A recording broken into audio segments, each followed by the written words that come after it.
Pemirsa, setelah sebelumnya melengkapi koleksi pohon di Taman Waduk Ria Rio, kini pohon baobab dari Madagaskar menghiasi Taman Gedung Balai Kota Jakarta. Ya, keunikan pohon ini terlihat dari harganya yang katanya mencapai ratusan juta rupiah. Seperti apa sebenarnya keunikan pohon ini, pemirsa? Kita simak laporan reporter Carlos Michael dan juru kamera Tommy Pribadi dari Jakarta. Kalau mendengar dari namanya saja, memang pohon ini sangat unik. Namanya African Baobab atau sebuah pohon yang khas Madagaskar dari Afrika. Dan kalau melihat dari harganya, memang cukup unik. Jadi seperti apa sebenarnya keunikan dari pohon yang sejak Jumat kemarin ditanam di area Taman Balai Kota Jakarta? Kita akan lihat. Baobab African atau pohon baobab tak hanya ditanam di Waduk Ria Rio Jakarta. Kini pohon asal Madagaskar Afrika Selatan tersebut juga turut ditanam di Taman Balai Kota DKI Jakarta. Pohon ini ditanam di taman yang berada di sisi kanan gedung Blok G Kompleks Balai Kota DKI Jakarta. 5 pohon ini ditanam mulai Jumat lalu oleh petugas dari Dinas Pertamanan DKI Jakarta. Untuk African Baobab ini, untuk penanaman di Jakarta itu sebetulnya sama aja. Di Afrika juga nggak ada masalah, di Jakarta pun nggak ada masalah. Artinya, karena pohon ini saat penghujan turun, dia akan menyimpan air untuk beberapa lama, dia tidak disiram pun nggak ada masalah. Dia akan tetap bertahan karena dia menyimpan air ya, sampai 60%. Untuk di dataran tinggi, MDBL 400 di atas permukaan laut, itu nggak cocok karena dia tidak akan muncul karakter aslinya.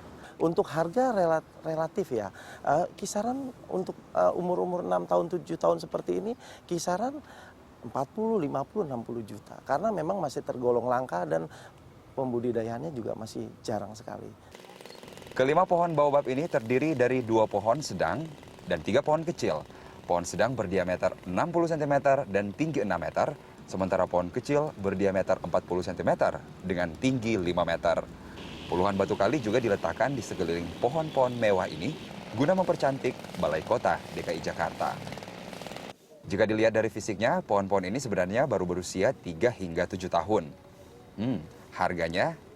Ini yang menjadi pertanyaan kita sedari tadi. Ternyata harga masing-masing pohon ini berkisar 40 hingga 100 juta rupiah. Lalu apa keunikannya? Pohon yang dapat berusia ribuan tahun tersebut dapat menyerap air dengan baik. Pohon ini juga dibudidayakan di Bogor, Jawa Barat. Selain di Balai Kota dan Waduk Ria Rio, pohon ini juga ditanam di kampus Universitas Indonesia di Depok. Kini ada 49 pohon baobab yang tumbuh subur di kampus tersebut. Pohon baobab, ya emang unik namanya. Tetapi kalau kita mendengar nama lokalnya, namanya adalah pohon kitamblek dari genus Adansonia yang didatangkan dari Madagaskar, Afrika. Dari namanya sudah unik, kemudian harganya juga sangat unik. Sebelumnya memang ada polemik mengatakan bahwa pemerintah Provinsi DKI Jakarta membeli pohon seharga 250 juta rupiah. Tetapi pemerintah Provinsi DKI Jakarta sudah mengklarifikasi harga setiap pohonnya berkisar antara 80 sampai 100 juta rupiah. Cukup sebenarnya untuk biaya pendidikan paket untuk strata 2 seorang warga Jakarta. Tetapi untuk Jakarta yang lebih rindang dan hijau, tentu apa salahnya jika pohon ini harus diadakan dan ditanam di area Balai Kota Jakarta. Carlos Michael, Tommy Pribadi, Berita 1, Jakarta.